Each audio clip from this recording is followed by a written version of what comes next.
तो आज हम जिक्र करेंगे जो घटनाएं पिछले 4-5 दिनों के अंतर्गत संगत में घटित हुई हैं, उन घटनाओं पे हम जिक्र करेंगे। जिक्र करना इसलिए आवश्यक है क्योंकि यदि हम उन घटनाओं की जानकारी में रहेंगे, हमें उन घटनाओं से संबंधित बातें पता होंगी, तो हम अपडेट रहेंगे।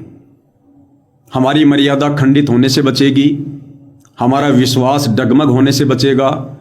अन्यथा इस समय परमपिता परमेश्वर जी जो लीलाएं कर रहे हैं, जो खेल वे खेल रहे हैं, उन लीलाओं को देखकर हर भगत इस भक्ति मार्ग पर टिक नहीं पाएगा। उन भगत आत्माओं को लगेगा कि पूज्य गुरुदेव भगवान तो बिल्कुल अपने सत्संगों के विपरीत जो है क्रियाएं कर रहे हैं। ऐसा तो गुरुदेव ने आज से पहले कभी नहीं किया, ऐसा तो गुरुदेव ने कभी नहीं बोला। जैसे आपने देखा होगा आजकल में सतलोक आश्रम धनाना गांव के जो युवा लड़के थे, जिनके लिए सतगुरु रामपाल जी के कलयुगी परिवार ने लगभग 1 करोड़ रुपए की लागत से धनाना गांव में बैडमिंटन का स्टेडियम बनवाया था, वो सभी लड़के उस बैडमिंटन स्टेडियम की बड़ी सी फोटो लेकर सतगुरु रामपाल जी को सम्मानित करने के लिए आए। सतगुरु रामपाल जी ने बड़े हर्षोल्लास के साथ उस बैडमिंटन वाली फोटो को ग्रहण किया, सबको आशीर्वाद दिया, नो ऑब्जेक्शन। अब भाई बहनों के मन में शंका हो सकती है कि भाई ये तो सतगुरु रामपाल जी की भक्ति मार्ग में है ही नहीं। आज से पहले तो पूज्य गुरुदेव भगवान ने अपने सत्संगों में पूरे विश्व को संदेशा दिया कि हमने कोई भी गेम नहीं खेलना है, ना हमने एक क्रिकेट का मैच देखना है, ना फुटबॉल का मैच देखना है, ना खेलना है। इससे हमारा समय बर्बाद होता, हमारी सांसें बर्बाद होती हैं। ये काल का एक भयंकर षड्यंत्र है, जाल है, ताकि भक्ति की तरफ हमारा ध्यान ना जाए। और जब हम कोई भी गेम खेलते हैं तो उसमें मेहनत बहुत ज़्यादा होती है, हमारी सांसें बहुत तेजी से बर्बाद होती हैं। और एक एक श्वास की यहाँ पर कीमत बताई गुरुदेव ने कि कहता हूँ कहीं जात हूँ, कहूँ बजाकर ढोल, श्वास जो खाली जात है वो 3 लोक का मोल।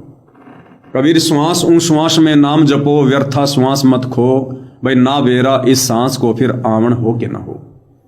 तो आज से पहले तो गुरुदेव ने हमें ये ज्ञान दिया, और आज पूज्य गुरुदेव भगवान खेल को बढ़ावा दे रहे हैं, उन लोगों को आशीर्वाद दे रहे हैं, उनको प्यार दे रहे हैं जो लोग बैडमिंटन खेलते हैं, अन्य गेम खेलते हैं। तो बहुत सारी बातें भाइयों और बहनों, विचलित होने की आवश्यकता नहीं है।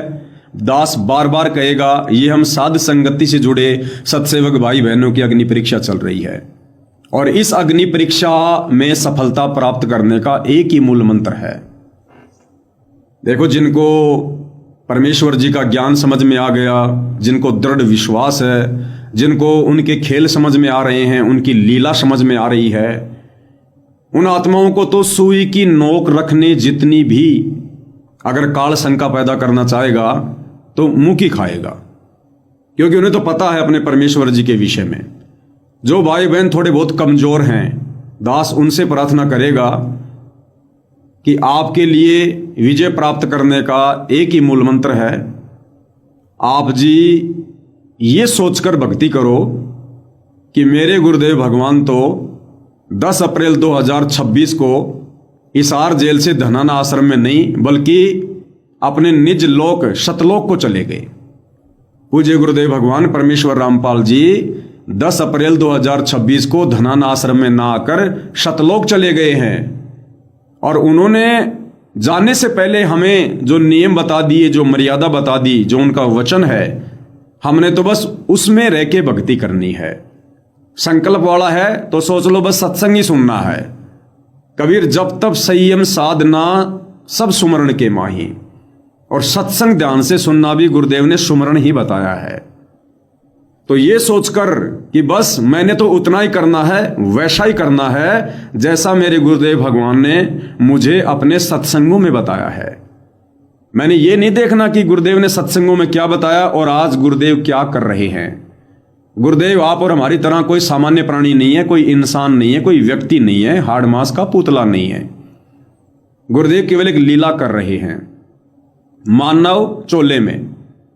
तो आप और हमने उनकी उन क्रियाओं को नहीं देखना जो वर्तमान में वे कर रहे हैं, वो चाहे उनके भक्ति नियमों के अंतर्गत हैं या भक्ति मर्यादाओं के खिलाफ हैं। अगर हमें गुरुदेव ने कह दिया कि बेटा आपने नशा नहीं करना, और गुरु चाहे सिगरेट की 5 डब्बियां दिन में फूंक रहा है तो फूंकने दो, हमने ध्यान ही नहीं देना उस तरफ। हमने ध्यान केवल उस बात पर देना है जो गुरु जी ने हमें कहा है, यानी गुरु की जो करनी है हमने उसको देखकर नहीं चलना। गुरु की जो कथनी है, कथनी यानी सत्संग, उन्होंने जो कथ दिया, जो कह दिया, आप और हमें जो नियम बता दिए, जो मर्यादा बता दी, भक्ति की विधि बता दी, हमें जो भक्ति का रास्ता दिखा दिया, बस हमने उस रास्ते पर चलना है। हमने ये नहीं देखना कि अब गुरु क्या कर रहा है, गुरु ने हमें क्या कहा है, हमने क्या करना है, हमने उस बात पर ध्यान देना है। तब भाई और बहनों इस अग्नि परीक्षा में सफल हो पाएंगे। अन्यथा हो सकता है ये अग्नि परीक्षा लंबी भी चल जाए, हो सकता है परमात्मा सप्ताह भर में समाप्त कर दे, 1 महीने में समाप्त कर दे, 2026 में समाप्त कर दे, ना करे तो भाई ये 10 साल भी चल जाए। तो आप और हमने केवल उतना ही करना है जितना परमेश्वर जी ने हमें करने के लिए कहा है।